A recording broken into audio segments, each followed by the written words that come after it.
Hello guys, ito umpisan natin yung choker na bagong project ko. Ayan. Pinoporma ko muna yung ano niya, yung plancha niya. Ayan. Hindi ko na po napakita yung ano, yung pagtutukol nung planchang parang bilog na yan. Pakitid kasi po sa ibaba po kasi yung tukulan yan, kaya hindi ko na na-videoan. Ayan, yun na lang muna ano ko sa inyo para inasalgar ko muna. Ayan. Inasalgar ko muna para pagka pinatong ko na yung mga ibang pyesa, nakaayos na siya. Mayroon na po kasi siyang tukulin at iporma pagka may mga pyesa na. Kaya kailangan bago siya ipatungan ng mga pyesa, nakaayos na siya. Yan, nakaporma na. Yan. Medyo mahaba lang po kasi yung video niya, pero yan, medyo ano, huwag na po kayo may inip. Mayayari di po yan. Talaga pong matagal po kasi gumawa talaga ng pyesa. Ayan, nagtutukon na po ako ng half bolt. Half bolt po kasi yung pyesa niya, kaya yun ang ipapatong ko sa plancha na yun. Ano yan, malaki, paliit yan. Sa gitna lang malaki. Pero paliit yun sa papunta sa dulo. Magkabila. Ayan. Pinoporma ko lang siya. Yan, ganyan lang po yan. Dating ano yan. Hello guys, ito. Tutuloy na natin yung ginagawa natin choker. Ayan. Maraming pyesa kaya maraming video. Pagpasensya nyo po, medyo mahaba. Ayan po. Tutukol pa rin tayo ng yung mga bola-bola na yung mga half bolt na yan. Yan kasi mga padidesign natin eh. Ang daming pyesa eh. Kaya yan, kailangan kumpletuhin ko muna yung pyesa niya para makuha ko yung haba niya, yung sukat. Para yung haba na yan, makuha ko na yung pinaka ipapatong dun sa ginawa kong plancha na yan. Yan.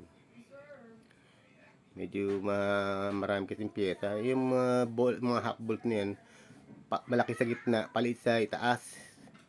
Kaya medyo maburiri rin gawin. Ayan. Oh, ang dami, haba. Pero pag inikot ko doon sa ano yan, sa plancha yan, kasa po yan, lahat, nasukat ko na po yan. Kaya yan yung mga magiging pyesa niya, kumukha itong parisa na mayroong bola, half bolt yan. Pinoforma ko na yung pinaka paglalagay ng mga half bolt na yan. Para pag kinabit ko yung mga half bolts, medyo okay na. Yan, sinisimulan ko ng ihinang. Yan.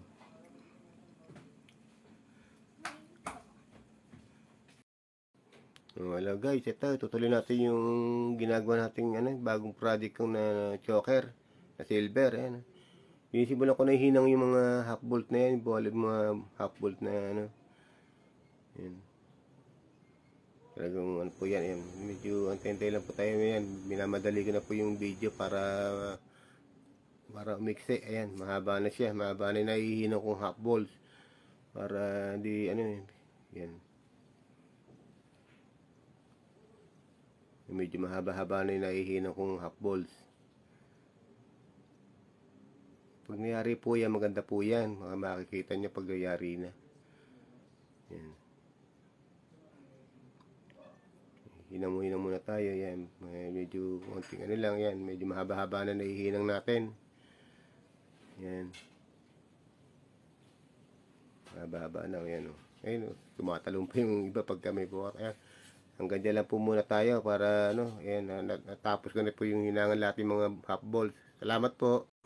Hello guys, ito. Tutuloy natin yung ating tagal matapos po. Ayan, binabawasan ko na po yung pinaghinangan ng ng half bolts. Yung sa planchang na yun. Binabawasan ko na po siya ng pinagsobrahan. Ayan. Para po pag naisalgar ko, sandali na lang. Kailangan po kasi matanggal muna yan. Tinitisis ko muna yung sobrang silver sa gilid para madaling isalugar. Ayan po. Medyo pasensya po kayo, medyo matagal lang po talaga.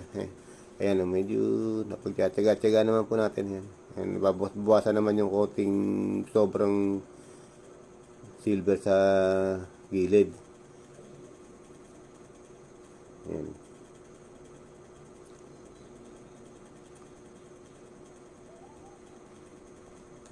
Sige po, salamat po. Hello guys, ito tapusin na natin itong yung choker na silver. Yan, sinasalgar ko na siya. Bawat half bolt niya, sinasalgar ko para mawala yung yung gaspang niya sa gilid kasi masakit sa laig yan pagka hindi kininis. Kailangan kinisin lahat yan para walang sabit, wala bang makate. Ganun na pag isinusot na sa leeg. Yan. Kaya medyo hawig-hawigness po siya. Kinikinis na po natin yan. Yan. Medyo ano pa kailangan medyo makinis. Lahat ng paikutan ko ng sa lugar lahat yung mga half balls na yan para wala yung tama ng kikil. Yan. Yan, ililiha ko na lang po siya. Yan, sa wakas matatapos na po tayo. Kunting tiyaga-tiyaga lang po talaga. Yan, matagal po talaga yan. Pati pagliliha po niya matagal din. Kasi ang dami niyang half bolt na liliha ko lahat yan, paikot. Ilalim hanggang ibabaw. Yan. Paparaan na pa siya ng ganyan para maayos na siya. Yan. Yan, medyo maayos na. Kakaparehas na po siya. Salamat po.